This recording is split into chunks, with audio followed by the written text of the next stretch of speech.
March 14ರ ಶನಿವಾರದಂದು ಶಾಸಕರಾದ H D. ತಮ್ಮಯ್ಯನವರು ಲೋಕೋಪಯೋಗಿ ಇಲಾಖೆ ಮತ್ತು ಪಂಚಾಯತ್ ರಾಜ್ ಇಂಜಿನಿಯರಿಂಗ್ ಇಲಾಖೆಯ 2,23,00,000 ರು ಅನುದಾನದಲ್ಲಿ ಕ್ಷೇತ್ರದ ವಿವಿಧ ಭಾಗದಲ್ಲಿ ರಸ್ತೆ ಕಾಮಗಾರಿಗಳಿಗೆ ಗುದ್ದಲಿ ಪೂಜೆ ನೆರವೇರಿಸಿದರು. ಪಂಚಾಯತ್ ರಾಜ್ ಇಂಜಿನಿಯರಿಂಗ್ ಇಲಾಖೆಯ ಅನುದಾನದಲ್ಲಿ ಕೈಮರ ಸರ್ಕಲ್ನಿಂದ ಸರ್ಕಾರಿ ಪ್ರೈಮರಿ ಶಾಲೆಯವರೆಗಿನ ರಸ್ತೆ ಅಭಿವೃದ್ಧಿಗೆ 20 ಲಕ್ಷ ರು, ಚಿಕ್ಕೊಳಲೆಯ ಪರಿಶಿಷ್ಟ ಜಾತಿ ಕಾಲೋನಿ ರಸ್ತೆ ಅಭಿವೃದ್ಧಿಗೆ 13 ಲಕ್ಷ ರು, ಹುಕ್ಕುಂದ ಪರಿಶಿಷ್ಟ ಜಾತಿ ಕಾಲೋನಿ ರಸ್ತೆ ಅಭಿವೃದ್ಧಿಗೆ 15 ಲಕ್ಷ ರು, ನಲ್ಲೂರಿನಿಂದ ಕ್ರಿಶ್ಚಿಯನ್ ಕಾಲೋನಿಗೆ ಹೋಗುವ ರಸ್ತೆ ಅಭಿವೃದ್ಧಿಗೆ 50 ಲಕ್ಷ ರು ಹಾಗೂ ಲೋಕೋಪಯೋಗಿ ಇಲಾಖೆ ಅಡಿಯಲ್ಲಿ ಫಲಾಹಾರ ಸ್ವಾಮಿ ಮಠದ ರಸ್ತೆ ಅಭಿವೃದ್ಧಿಗೆ 125 ಲಕ್ಷ ರು ವೆಚ್ಚದಲ್ಲಿ ಗುದ್ದಲಿ ಪೂಜೆ ನೆರವೇರಿಸಿದ್ರು. ಗುದ್ದಲಿ ಪೂಜೆಯ ನಂತರ ಮಾತನಾಡಿದ ಶಾಸಕರಾದ ಎಚ್.ಡಿ. ತಮ್ಮಯ್ಯ, ನಾವು ನುಡಿದಂತೆ 5 ಗ್ಯಾರಂಟಿಗಳನ್ನು ನೀಡುವುದರ ಜೊತೆಗೆ ರಾಜ್ಯದ ಸರ್ವತೋಮುಖ ಅಭಿವೃದ್ಧಿಯನ್ನ ಮಾಡುತ್ತಿದ್ದೇವೆ. ನಾವು ಸರ್ವರಿಗೂ ಸಮಬಾಳು ಸಮಪಾಲು ಎಂಬ ಉದ್ದೇಶದೊಂದಿಗೆ ಎಲ್ಲಾ ಸಮುದಾಯದವರಿಗೂ ಸಮವಾದ ನ್ಯಾಯ ಒದಗಿಸಿದ್ದೇವೆ ಎಂದರು. ಕಾರ್ಯಕ್ರಮದಲ್ಲಿ ಸ್ಥಳೀಯ ಜನಪ್ರತಿನಿಧಿಗಳು ಹಾಗೂ ಕಾಂಗ್ರೆಸ್ ಪಕ್ಷದ ಕಾರ್ಯಕರ್ತರು ಉಪಸ್ಥಿತರಿದ್ದರು. ಈ ಭಾಗದಲ್ಲಿ ಚುನಾವಣೆ ಪೂರ್ವದಲ್ಲೂ ಬಂದಂಥ ಸಂದರ್ಭದಲ್ಲಿ ಹಲವಾರು ಬೇಡಿಕೆಗಳನ್ನ ಇಟ್ಟಿದ್ದರು. ನಮ್ಮ ಸರ್ಕಾರ ಸನ್ಮಾನ್ಯ ಮುಖ್ಯಮಂತ್ರಿ, ನಮ್ಮ ನೆಚ್ಚಿನ ಮುಖ್ಯಮಂತ್ರಿ ಸನ್ಮಾನ್ಯ ಸಿದ್ದರಾಮಯ್ಯನವರು, ಉಪಮುಖ್ಯಮಂತ್ರಿ ಡಿ.ಕೆ. ಶಿವಕುಮಾರ್ ಅವರು ಚುನಾವಣಾ ಪೂರ್ವದಲ್ಲಿ 5 ಗ್ಯಾರಂಟಿಗಳನ್ನು ಬಡವರ ಬದುಕಿಗಾಗಿ ಘೋಷಣೆಯನ್ನು ಮಾಡಿದರು. ಒಂದು, ಪ್ರತಿ ಕುಟುಂಬದ ಗೃಹಿಣಿಗೆ ಬೆಲೆ ಏರಿಕೆಯಿಂದ ತತ್ತರಿಸ್ತಾ ಇರ್ತ ಕುಟುಂಬ ನಿರ್ವಹಣೆಗೆ 2,000 ರೂಪಾಯಿ, ಮತ್ತು ಅದೇ ರೀತಿ ಗೃಹ ಜ್ಯೋತಿ ಕುಟುಂಬಕ್ಕೆ 200 ಯೂನಿಟ್ವರೆಗೂ ಉಚಿತ ಕರೆಂಟು, ಮಹಿಳೆಯರಿಗೆ ಉಚಿತ ಬಸ್ ಶಕ್ತಿ ಯೋಜನೆ, ಯುವಕರಿಗೆ ಕೆಲಸ ಸಿಗೋವರೆಗೂ 3,000 ರೂಪಾಯಿ ಯುವ ನಿಧಿ, ಮತ್ತು ಯಾರು ಹಸಿವಿನಿಂದ ಬಳಲಬಾರ್ದು ಬಡವರು ಅಂತೇಳಿ ಅನ್ನಭಾಗ್ಯ ಯೋಜನೆಯಲ್ಲಿ 10 kg ಅಕ್ಕಿ. ಬಹುಶಃ ನಮಗೆ ಒಂದು ಮೈಸೂರಿನ ಸಿದ್ದರಾಮನ ಉಂಡಿಯ ಒಂದು ಹಳ್ಳಿಯ ಸಾಮಾನ್ಯ ರೈತ ಕುರಿಕಾಯವನ ಮಗ ಸಿದ್ದರಾಮಯ್ಯನವರಿಗೆ ಬಡವರ ಬಗ್ಗೆ, ದೀನದಲಿತರ ಬಗ್ಗೆ, ಅಲ್ಪಸಂಖ್ಯಾತರ ಬಗ್ಗೆ ಇರ್ತಕ್ಕಂಥ ಕಾಳಜಿಯಿಂದ ಎಲ್ಲ ವರ್ಗದ ಬಡವರಿಗೋಸ್ಕರ ಅವರು 5 ಗ್ಯಾರಂಟಿಗಳನ್ನು ಜಾರಿಗೆ ತರ್ತೇನೆ ಅಂತ ಘೋಷಣೆ ಮಾಡಿ ಅಧಿಕಾರಕ್ಕೆ ಬಂದ 5 ತಿಂಗಳಲ್ಲಿ ಈ 5 ಗ್ಯಾರಂಟಿ 57,000 ಕೋಟಿ ವೆಚ್ಚದ 5 ಗ್ಯಾರಂಟಿಯನ್ನು ಜಾರಿಗೆ ತಂದಂಥ ಮುಖ್ಯಮಂತ್ರಿ ಈ ದೇಶದಲ್ಲಿ ಯಾರು ಇದ್ದರೆ ಅದು ನಮ್ಮ ನೆಚ್ಚಿನ ಮುಖ್ಯಮಂತ್ರಿ ಸನ್ಮಾನ್ಯ ಸಿದ್ದರಾಮಯ್ಯ ಅಂತ ಹೇಳಲಿಕ್ಕೆ ಬಯಸ್ತೇನೆ.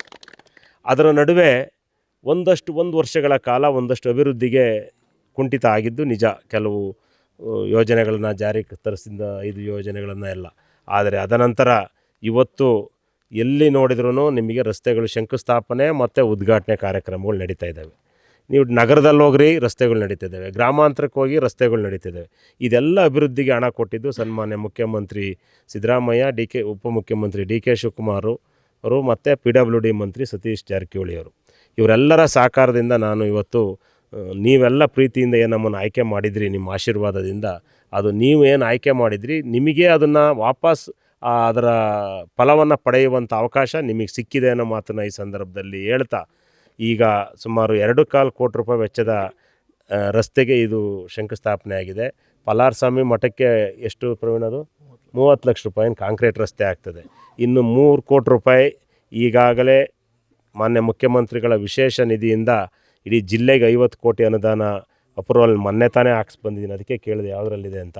ಆ 3 ಕೋಟಿನೂ ಅಪ್ರೂವಲ್ ಆಗಿದೆ. ಅದು ಟೆಂಡರ್ ಕರೆದು ಬಹುಶಃ ಅದು ಪ್ರೋಸೆಸ್ ಆಗೋಕ್ಕೆ ಲೇಟ್ ಆದರೆ ಈ ಕಾಮಗಾರಿ ಮುಗಿಸ್ತಾರೆ. ಇದು 2.25 ಕೋಟಿ ಮತ್ತು ಫಲಾರ್ಸ್ವಾಮಿ ಮಠದ ಮುಗಿಸ್ತಾರೆ 30 ಲಕ್ಷ. ನಂತರ ಆ ಕಾಮಗಾರಿನೂ ಮಾಡ್ತೇವೆ ಅನ್ನೋ ಮಾತನ್ನು ಹೇಳ್ತಾ, ಮತ್ತು ಇನ್ನೊಂದು ಮುತ್ತಿನಪುರ ವೀರಭದ್ರೇಶ್ವರ ದೇವಸ್ಥಾನದಲ್ಲಿರ್ತಕ್ಕಂಥ ಭಕ್ತರಿಗೆ ಇವತ್ತೊಂದು ಸಂತೋಷದ ಸುದ್ದಿ.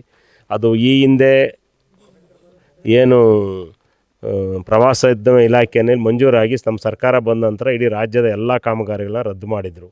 ಅದರಲ್ಲೂ ಇದಕ್ಕೂ 20 ಲಕ್ಷ ಇತ್ತು. ನಾನು ಈಗಿನ ಪ್ರವಾಸೋದ್ಯಮ ಸಚಿವರಾಗಿರ್ತಕ್ಕಂಥ ನಮ್ಮ H.K. ಪಾಟೀಲ್ರವ್ರನ್ನ ಮನವೊಲಿಸಿ ನಿನ್ನೆ ತಾನೇ 20 ಲಕ್ಷಕ್ಕೆ ಮರು ಮಂಜೂರಾತಿಯನ್ನು ಕೊಡಿಸಿದ್ದೇನೆ ಅನ್ನೋ ಒಂದು ಶುಭ ಸುದ್ದಿಯನ್ನು ಈ ಸಂದರ್ಭದಲ್ಲಿ ತಿಳಿಸ್ಲಿಕ್ಕೆ ಬಯಸ್ತೇನೆ.